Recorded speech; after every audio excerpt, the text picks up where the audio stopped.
नमस्कार, हिंद टीवी में आपका स्वागत है। चुनावी रणनीतिकार प्रशांत किशोर के लिए कांग्रेस का दरवाजा लगभग बंद हो चुका है, क्योंकि प्रशांत किशोर की जो महत्वाकांक्षा है उसके लिए कांग्रेस में जगह नहीं है।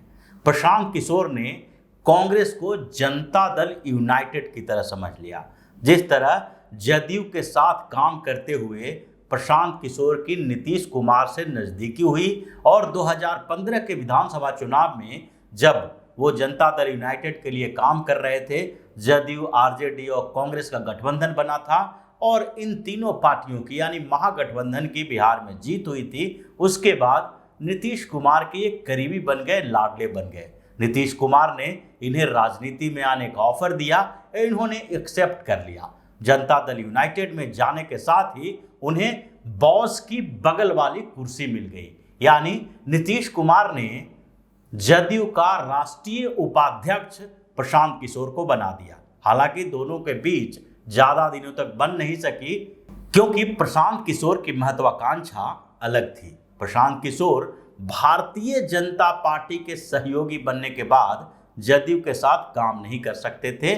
उनको लगता था कि भाजपा जहां पर होगी वहां पर उनकी औकात छोटी हो जाएगी, धल्ले भर की नहीं रह जाएगी, और इसलिए जदयू और भारतीय जनता पार्टी के बीच जब गठबंधन हुआ तो उसके बाद प्रशांत किशोर एक सुरक्षित रास्ता ढूंढने लगे वहां से निकलने की, और उन्होंने सीएए को मुद्दा बनाकर नीतीश कुमार का साथ छोड़ दिया।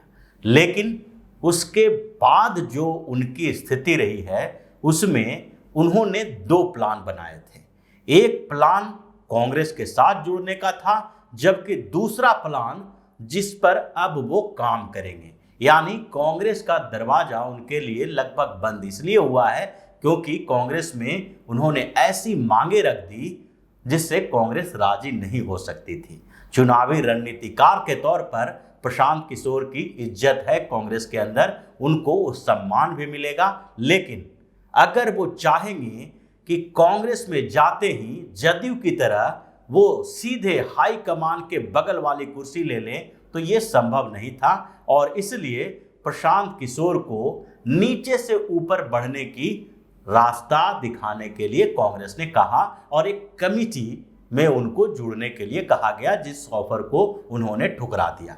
लेकिन ये प्रशांत किशोर का प्लान ए था, यानी कांग्रेस के साथ किसी तरह जुड़कर राष्ट्रीय राजनीति में एक अहम भूमिका निभाने का। 2024 के लोकसभा चुनाव को ध्यान में रखकर उन्होंने अपने प्लान ए पे काम करना शुरू किया था, लेकिन उनका प्लान बी अभी भी बचा हुआ है। जो विकल्प उनके सामने है उसी पर अब जाने की वो कोशिश करेंगे। कांग्रेस के साथ जो डील उनका खत्म हुआ है उसके बाद वो दूसरे प्लान पर काम करना शुरू कर चुके हैं। अगर देखा जाए तो पहली बार जब कांग्रेस के साथ उन्होंने डील की थी वो 6-7 महीना पहले, उस समय भी उनका डील वो खत्म हो चुका था और प्रशांत किशोर कांग्रेस के ऊपर हमला करने लगे थे, एक तरह से उसकी आलोचना करने लगे थे। लेकिन उस बीच उन्होंने इस समय का फायदा भी उठाया था। प्रशांत किशोर ने छोटी छोटी पार्टियों को एक मंच पर लाने की कवायद शुरू की थी। उनके संबंध तो क्षेत्रीय पार्टियों के साथ है ही। अगर हिंदुस्तान की अलग अलग क्षेत्रीय पार्टियों की बात करें तो 2-4 क्षेत्रीय पार्टियों को छोड़कर और सभी के साथ इन्होंने लगभग काम किया है। पूर्वोत्तर की बात छोड़ दें तो वहां से नीचे उतरते हुए पश्चिम बंगाल में इन्होंने ममता बनर्जी के साथ काम किया है, बिहार में इन्होंने नीतीश कुमार के साथ काम किया है, तो उत्तर प्रदेश में कभी कांग्रेस और अखिलेश यादव के साथ इन्होंने काम किया था। उसके अलावा अगर देखें तो उड़ीसा में पटनायक ने कभी भी इनको भाव नहीं दिया, उन्हें प्रशांत किशोर की जरूरत नहीं पड़ी। लेकिन नीचे की तरफ आए तो पंजाब में उन्होंने कांग्रेस के साथ काम किया और फिर साउथ में कई पार्टियों के साथ उनका जुड़ाव रहा है। तमिलनाडु में एमके स्टालिन की डीएमके के साथ उन्होंने काम किया, तो आंध्र प्रदेश में जगन मोहन रेड्डी के साथ और तेलंगाना में अब केसीआर के साथ पूरी तरह से जुड़े हुए हैं। अब इस बीच जो 6 महीने का समय उन्हें मिला था कांग्रेस में पहली बार डील खत्म होने के बाद, उस समय इन्होंने शरद पवार के साथ भी संबंध बढ़ाए थे और महाराष्ट्र में उद्धव ठाकरे को भी अपने साथ लाने की कोशिश की थी, क्योंकि शरद पवार और उद्धव ठाकरे के बीच आजकल बेहतरीन संबंध बने हुए हैं, सिर्फ सरकार को लेकर नहीं बल्कि भविष्य की रणनीति को लेकर भी।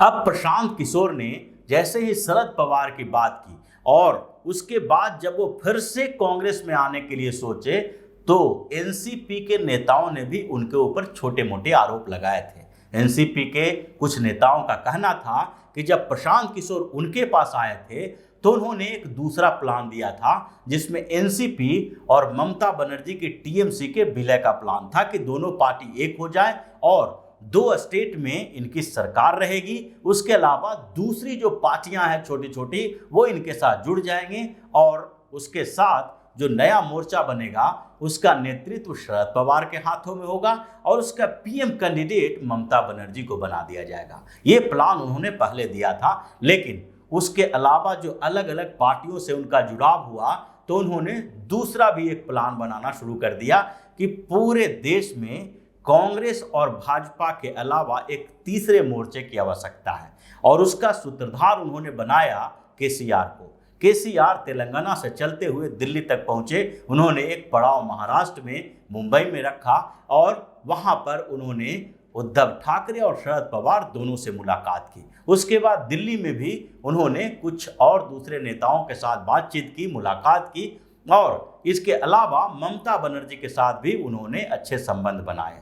आंध्र प्रदेश में जगन मोहन रेड्डी जो हैं वो प्रशांत किशोर के साथ बेहतर संबंध रखते हैं और उनका अभी न कांग्रेस के साथ न बीजेपी के साथ किसी के साथ भी बेहतर संबंध नहीं है। वो बीच में अपने राज्य की राजनीति करते हुए दिखाई पड़ रहे हैं। एमके स्टालिन कांग्रेस के साथ गठबंधन में तो हैं, लेकिन डीएमके भी अपनी महत्वाकांक्षा के साथ है और अगर कोई ऐसी तीसरे मोर्चे की बात हुई तो वो इनके साथ आ सकते हैं। तो ऐसी स्थिति में अब प्रशांत किशोर के सामने एक दूसरा रास्ता, जो प्लान बी बनाकर उन्होंने रखा था कांग्रेस में आने से पहले, क्योंकि लगभग उन्हें इस बात की उम्मीद थी कि अगर कांग्रेस उन्हें बड़ी भूमिका नहीं देती है तो पार्टी के साथ जुड़ना फायदेमंद नहीं होगा, क्योंकि अगर कांग्रेस के समंदर में वो समाहित होते हैं तो उसके बाद उनके अस्तित्व खत्म हो जाएगा और पूरी तरह से वो कांग्रेसी बनने के बाद कांग्रेस के बड़े बड़े नेताओं के बीच टिमटिमाते हुए दिखाई पड़ेंगे। तो इसी स्थिति में उनको लग रहा था कि या तो कांग्रेस में सोनिया गांधी, राहुल गांधी और प्रियंका गांधी के बाद सबसे बड़े नेता के तौर पर उनकी एंट्री हो या फिर वो कांग्रेस से बाहर ही रहे, और इसलिए उन्होंने पहले से ही प्लान भी बना रखा था। और इस बीच जो आईपैक का केसीआर के साथ जो मीटिंग हुई थी और डील फाइनल हुआ, उसमें प्रशांत किशोर की बड़ी भूमिका थी। केसीआर के बेटे केटीआर ने दूसरे ही दिन एक इंटरव्यू में कहा था कि अगर प्रशांत किशोर ज्वाइन करते हैं कांग्रेस, फिर भी उनके साथ हमारा संबंध, बेहतर संबंध बना हुआ है और वो संबंध बना रहेगा। लेकिन उन्होंने बार बार ये भी कहा था कि अभी प्रशांत किशोर कांग्रेस ज्वाइन नहीं किए हैं। इसका मतलब था कि केसीआर को भी पता था पहले से कि प्रशांत किशोर कंफ्यूज हैं और हो सकता है कि कांग्रेस में अगर उन्हें बड़ी भूमिका न दे तो वो उसमें एंट्री नहीं करेंगे। इसलिए अब वो चाहेंगे कि इन सारी पार्टियों को एक प्लेटफॉर्म पे लाया जाए और एक थर्ड फ्रंट बनाया जाए जिसमें कांग्रेस और भाजपा दोनों के अलावा दूसरी पार्टियां होंगी। हालांकि ये छोटी छोटी जो पार्टियां हैं वो स्टेट लेवल की पार्टियां हैं और अपने स्टेट में ही इसका सबसे बड़ा प्रभाव होता है। दूसरे स्टेट में जाकर न ममता बनर्जी, न शरद पवार, न केसीआर, न अरविंद केजरीवाल ये सब बहुत बड़ी भूमिका नहीं निभा सकते।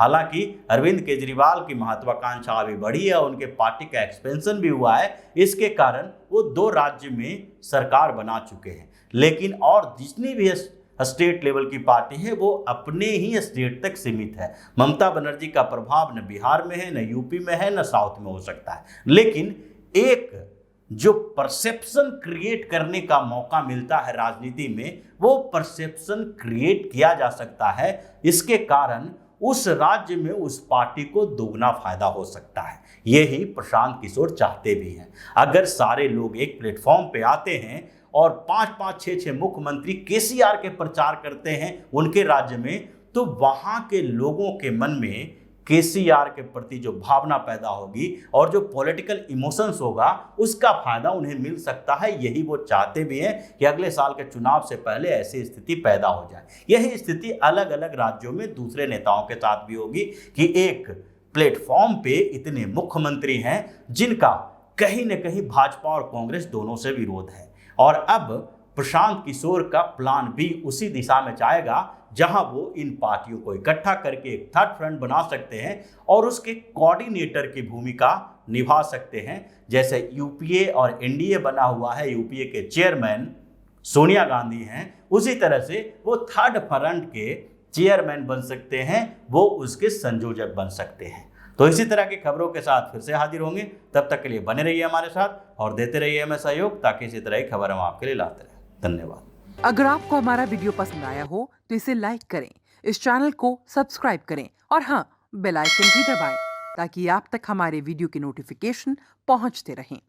हमसे जुड़े रहने के लिए अपने सुझाव हमें कमेंट बॉक्स में देते रहें। हमें आपके सुझाव का इंतजार रहेगा। हमारे साथ जुड़ने के लिए धन्यवाद।